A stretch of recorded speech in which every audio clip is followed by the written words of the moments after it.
Good morning, good evening, good afternoon everyone. जब भी आप लोग ये वीडियो देख रहे हैं, welcome to my channel physics with Ashwani Pandey. आज हम मैथमेटिकल टूल्स के लेक्चर को आगे बढ़ाते हुए कुछ नए फार्मूले को जानेंगे। तो हमने पिछले वाले लेक्चर में एडिशनल फार्मूला, सब्सट्रैक्शनल फार्मूला और sine 90 plus theta, 180 plus theta, 180 minus theta, 270 plus theta, 270 minus theta, अष्टक रूल, इन सारी चीज़ों को हमने कवर किया था। आज के लेक्चर में हमें दो चीज़ें पढ़नी है। सबसे पहले trigonometric identities and the second one is double angle formula. ठीक है, तो ट्रिग्नोमेट्रिक आइडेंटिटीज होता क्या है?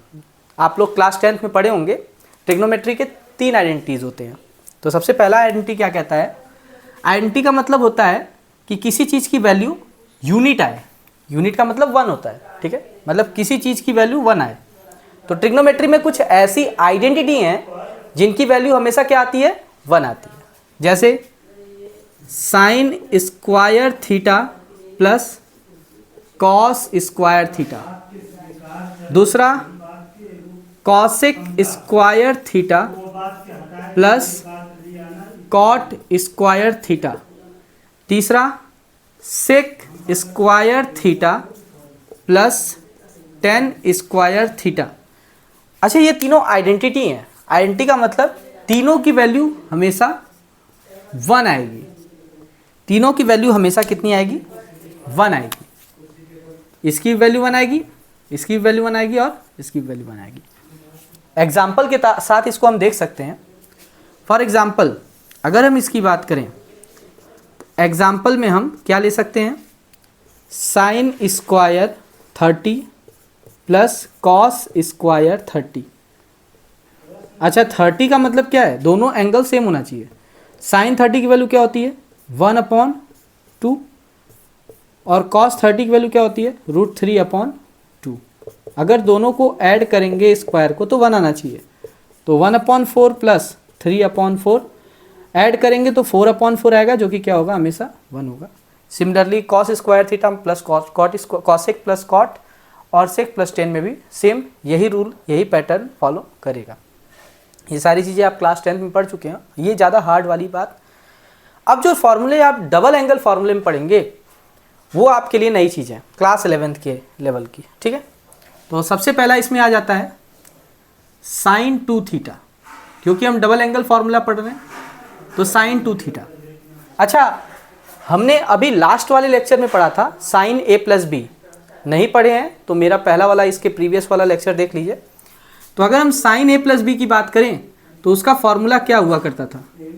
साइन a प्लस बी का फॉर्मूला हुआ करता था sine a cos b plus cos a sine b। अब अगर मैं a प्लस बी को थीटा से रिप्लेस कर दूं, अगर a की जगह भी थीटा रख दूं और b की जगह भी थीटा रख दूं, उस केस में क्या आंसर आएगा?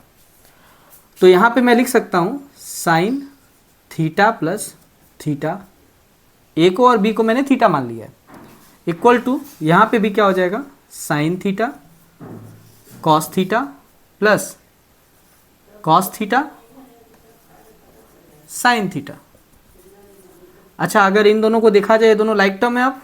अब लाइक टर्म है क्योंकि a और b दोनों की वैल्यू थीटा हो गई। इस केस में इसको हम क्या लिख सकते हैं? इसको हम साफ साफ लिख सकते हैं 2 साइन थीटा कॉस थीटा। तो हो जाएगा 2 साइन थीटा और कॉस थीटा। और यहाँ पे क्या हो जाएगा? इसको हम लिख सकते हैं साइन 2 थीटा। मतलब साइन 2 थीटा की ये वैल्यू हमें मिल गई, ये फार्मूला हमें मिल गया। तो साइन 2 थीटा का जो फार्मूला होता है वो होता है 2 साइन थीटा कॉस थीटा। ठीक है, इतनी बात क्लियर है। ये पहला फार्मूला, और इसको एक्सप्लेनेशन के साथ मैंने बता दिया है। दूसरा फार्मूला क्या होगा? दूसरा फार्मूला ये कहता है कि sine cos 2 theta, cos 2 theta. अगर हम कॉस 2 थीटा की बात करें तो अगेन वही कॉस a प्लस बी वाले फॉर्मूले पे आ जाते हैं।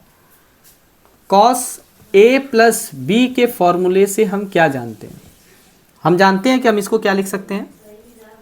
Cos a cos b minus sine a sine b। अगर मैं a और b को थीटा से रिप्लेस कर दूं तो हमें फिर से क्या मिल जाएगा? 2 थीटा की वैल्यू मिल जाएगी। ठीक है, देखते हैं एक बार। Cos theta plus theta. इसका मतलब हम क्या कर सकते हैं, फिर से ए की जगह भी थीटा लिख सकते हैं और बी की जगह भी थीटा लिख सकते हैं। ठीक है, देख लेते हैं एक बार। Cos theta minus sine theta. ठीक है, अच्छा कॉस थीटा जब कॉस थीटा से मल्टीप्लाई होगा तो ये बन जाएगा cos square theta minus sine theta से मल्टीप्लाई होगा तो क्या बन जाएगा, साइन स्क्वायर।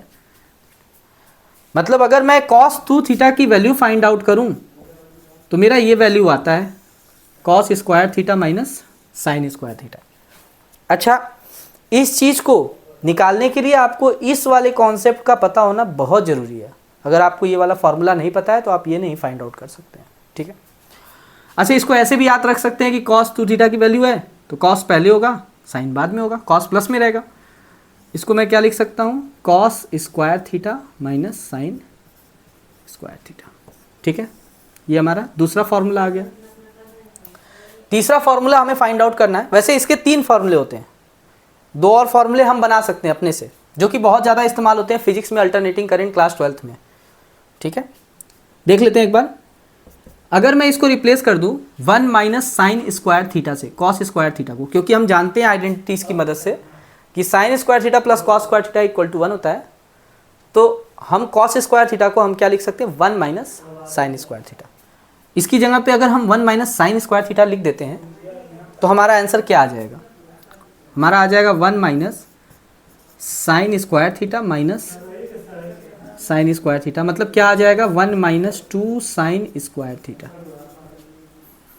ठीक है, ये पहली बात हो गई है। मतलब कॉस 2 थीटा की वैल्यू ये आ गई। ठीक है, अब हमें कॉस 2 थीटा के एक और फॉर्मूला हम निकाल सकते हैं। मैं डायरेक्ट लिख देता हूं। अगर मैं साइन स्क्वायर थीटा को 1 माइनस कॉस स्क्वायर थीटा लिख दूं तो वहां से आ जाएगा 2 cos square theta, 2 cos square theta minus 1। ये हो जाएगा 2 कॉस स्क्वायर थीटा माइनस 1। ठीक, अब आगे बढ़ते हैं। tan 2 थीटा की वैल्यू हमें चाहिए। क्या चाहिए, हमें tan 2 थीटा की वैल्यू चाहिए। ध्यान से देखना है, tan 2 थीटा। tan a प्लस बी की वैल्यू अगर हमें पता है, tan a प्लस बी की वैल्यू क्या होती है, tan a plus tan b upon 1 minus tan a tan b। अच्छा, यहाँ पे अगर मैं a और b की वैल्यू फिर से थीटा मान लूँ, ये आप अपने से भी अब कर सकते हैं, कोई बहुत बड़ी चीज़ नहीं है। तो यहाँ पे हो जाएगा tan थीटा प्लस थीटा। जब तक मैं कर रहा हूँ तब तक आप पॉज करके कर सकते हैं, नहीं तो साथ में करते रहिए, मुझसे पहले करने की कोशिश कीजिए। tan theta plus tan theta, 1 minus tan theta into tan theta. अब यहाँ पे a प्लस बी दोनों लाइक टर्म है तो हो जाएगा 2 tan theta upon 1 minus tan square theta. यह आ जाएगा tan 2 थीटा की वैल्यू। यहाँ पर एक और डबल एंगल फार्मूला हमारे पास आ चुका है। तो ये 3 डबल एंगल फार्मूला होते हैं जो कि वेरी इंपॉर्टेंट होते हैं क्लास 11th फिजिक्स के भी हिसाब से और मैथमेटिक्स के भी हिसाब से। बहुत ज़्यादा इंपॉर्टेंट ये अपने आप में वैल्यू रखते हैं। ठीक है, बस यहाँ पे हमारा मैथमेटिकल टूल्स का फिजिक्स के नज़रिए से ट्रिग्नोमेट्री वाला पोर्शन यहीं पे ख़त्म होता है। अब नेक्स्ट लेक्चर में हम डिफ्रेंशिएशन का कॉन्सेप्ट को क्लियर करेंगे। ठीक है, थैंक यू।